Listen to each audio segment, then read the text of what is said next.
Hoje nós vamos falar de um caso extremamente polêmico que conta a história do desenvolvedor do jogo Bad Parenting. Supostamente conversava com menores de idade. Isso pode ter afetado um pouco a criação do seu jogo.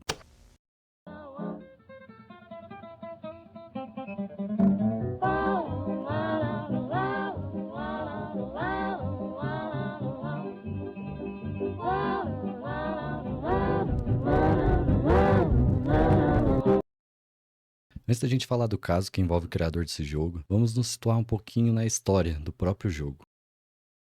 Cara, sei que você está assistindo aí, acabei de falar aqui no inicinho do vídeo, e se você não quiser ouvir sobre esse resumo do jogo, pula para essa minutagem do vídeo aqui, ó. Tô apontando aqui agora, beleza? Pula para essa minutagem aqui que você vai começar direto na história do Anne, que é o cara que criou o jogo. Fechou? Valeu, galera. Bear Parent 1, Mr. Redface, começa com uma perspectiva de um menino chamado Ron, cujo olhar está voltado para sua mãe. Ron expressa decepção devido à presença de sua mãe, que trabalha até tarde e não consegue arranjar tempo para seu aniversário. A mãe de Ron tenta acalmar o filho com histórias sobre uma certa figura chamada Mr. Red, como se fosse uma espécie de Papai Noel, sabe? E ela, né, incentiva ele a ser bonzinho indo pra cama cedo. Embora Ron esteja animado para receber presentes do Mr. Red em troca de uma obediência, seu pai injeta desconforto na atmosfera com abusos verbais. E na mesma noite, Ron vislumbra uma figura assustadora com o rosto vermelho, aproximando-se sorrateiramente de seu quarto antes de desaparecer. Isso marca o começo do fim, com Ron vivenciando eventos surreais pelos quais precisa navegar ao lado de uma boneca que se parece com ele, que alega ser um presente do Mr. Red. O que se segue é uma exploração profunda e angustiante do abuso e trauma infantil causado pelos pais de Ron. Rumores de que Bad Parent é baseado em uma história real podem ser vistos até hoje, qual é citado um assassinato de uma criança na vida real. Em 24 de maio de 2013, Gabriel Fernandes, de 8 anos, foi abusado e torturado por sua mãe e seu namorado durante meses, que levou à morte trágica logo depois do Ron, né? Do Ron não, perdão, do Gabriel.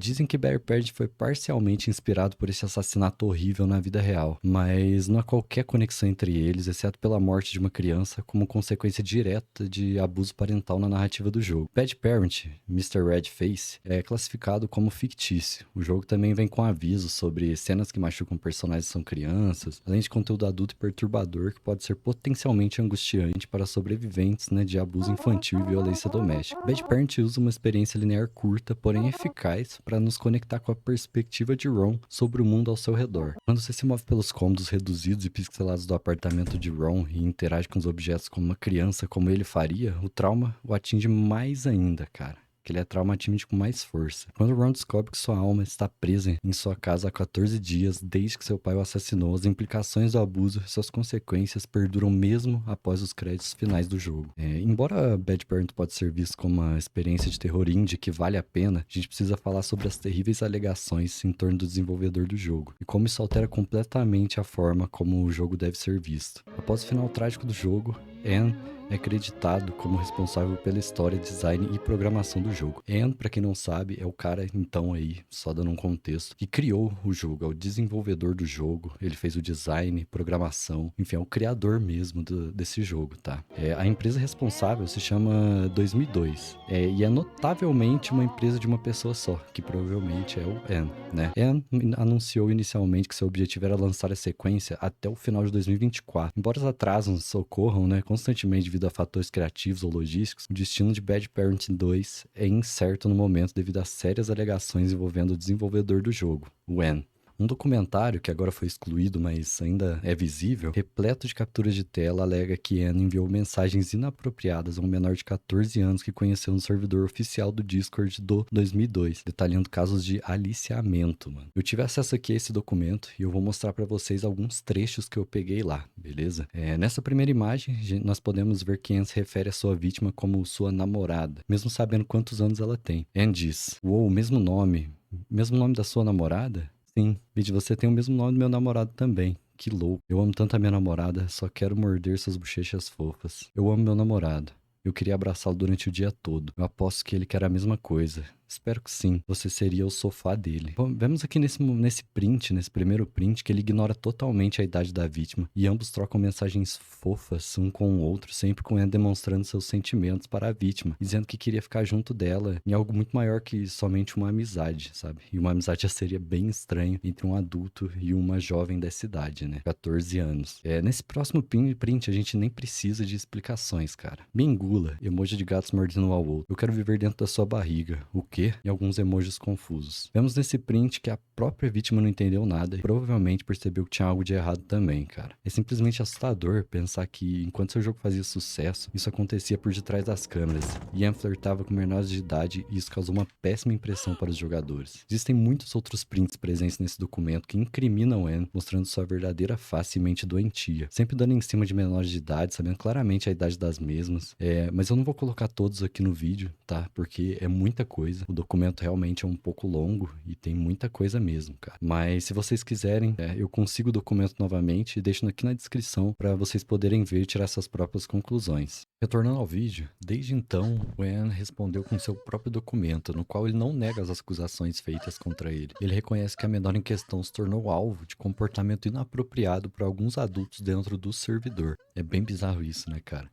A declaração de Ian se esquiva da responsabilidade ao transferir a culpa para outros membros do Discord, que supostamente participaram de comportamento semelhante. E ele reformula suas próprias ações como erradas, mas bem intencionadas. Cara, a gente vê aí o jeito que ele é, né? Pelo amor de Deus. No entanto, as capturas de tela no documento original pintam um quadro muito diferente e desagradável dos incidentes ocorridos. Além disso, o Ian também não refutou ou questionou a veracidade das capturas de tela do documento original em sua declaração pública. Ele mais que tá admitindo tudo que ele fez e, assim, é bizarro, cara. Ele meio que admitiu e continua admitindo, né? Não tem escapatória para ele, ainda mais depois das prints que tem nesse documento. Considerando que Bad Parent é principalmente sobre abuso infantil, o incidente mencionado inevitavelmente causou uma má impressão para os jogadores sobre como ele aborda o tema, juntamente com a intenção duvidosa associada ao projeto. Se a gente reavaliar o jogo com essa perspectiva, fica claro que o enredo de 20 minutos lida com temas abertamente desconfortáveis, mas raramente demonstra o cuidado ou a sensibilidade necessária para essa premissa tão complicada. Apesar das imagens chocantes que sublinham os horrores do trauma, a intenção e a execução parecem terrivelmente vazias.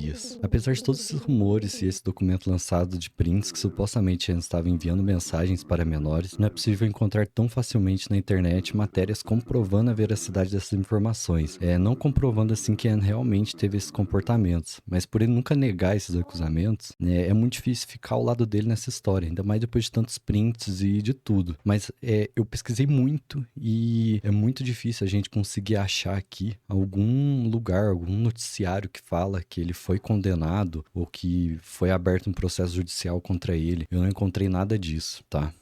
Mas é muito difícil ficar do lado dele nessa história, cara. Por mais que a gente não tenha achado nada, a gente sabe, entre aspas, o que ele fez, né? E apesar de todos os rumores, nada aparenta ser realmente comprovado. O que nos resta é lidar com todas essas informações e decidirmos qual caminho tomamos. Se continuamos jogando seus jogos e o apoiando, ou sair de vez desses jogos e deixar cair no esquecimento. Só que aí tem que ser também um ato coletivo, né? Não adianta uma pessoa fazer isso e as outras continuarem fazendo e jogando, que vai continuar apoiando ele do mesmo jeito, cara. Então, é bem complicado essa história. Pelas minhas pesquisas atualmente, não se fala mais sobre esse caso abertamente na mídia e possivelmente um segundo jogo vai ser lançado. Igual eu disse, não encontrei mais informações sobre isso e o que nos resta é ou continuar apoiando ele ou parar de vez de jogar os jogos dele e assim deixar ele cair no esquecimento, que eu acho que é a melhor coisa que a gente consegue fazer atualmente nesse momento.